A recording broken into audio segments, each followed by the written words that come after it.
Well, good morning, guys. It's Pastor Andy. Today is March the 26th, and we're looking together in Psalm chapter 52.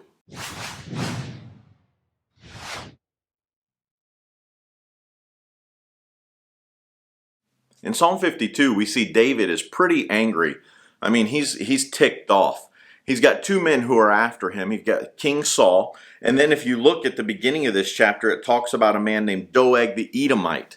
And there's been this battle between these two countries, Edomites, the people from Edom, and the Jews.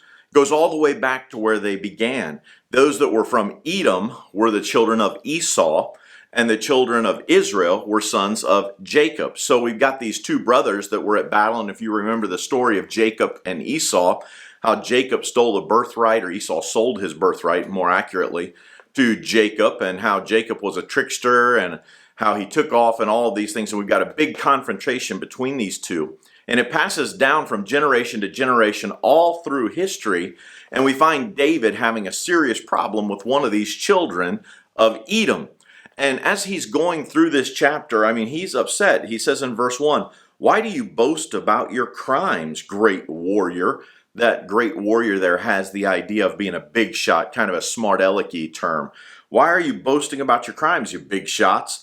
Don't you realize God's justice continues forever? Verse 2, "All day long you plot destruction. Your tongue cuts like a sharp razor. You are an expert at telling lies." Verse 3, "You love evil more than good and lies more than the truth." Verse 4 says, "You love to destroy others with your words, you liar." I mean, this, while it was written so many years ago, you can still find a lot of people like this today. Have you ever met somebody who that's the kind of a person they were? Think about it. Here we've got, your tongue cuts like a razor.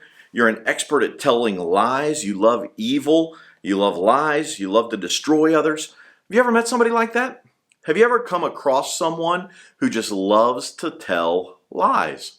I've experienced that in my own life, even recently. People who love to just make up stories about you and to tell lies. We don't have to look far. But David, as he goes through this chapter, kind of processes through this. And the very next verse is the turning point in this chapter and for David. Verse 5, "But God will strike you down once and for all. He will pull you from your home and uproot you from the land of the living." David says, I'm not going to mess with you. I'm not going to waste my time with you. God will deal with you. God will take care of you. And we should have the same mentality and same attitude today.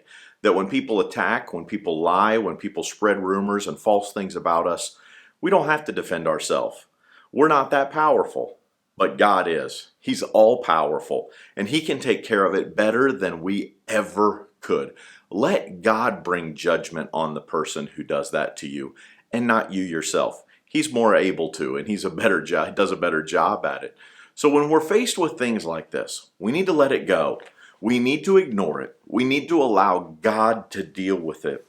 David finishes the chapter in verses 8 and 9 saying this, "But I am like an olive tree thriving in the house of God. I will always trust in God's unfailing love." Verse 9, "I will praise you forever, O God, for what you have done. I will trust in your good name in the presence of your faithful people." David says, they can say what they want, they can do what they want, but I'm going to put my trust in you, God. You are faithful. You will defend me. You are my God. So when we deal with people like this and situations like this, we need to turn it over to God and allow Him to defend us. And us put our trust and our faith in Him, that He's bigger than we are, that He's more capable than we are, and that He knows what is best. I hope you get into the Psalm today and read it.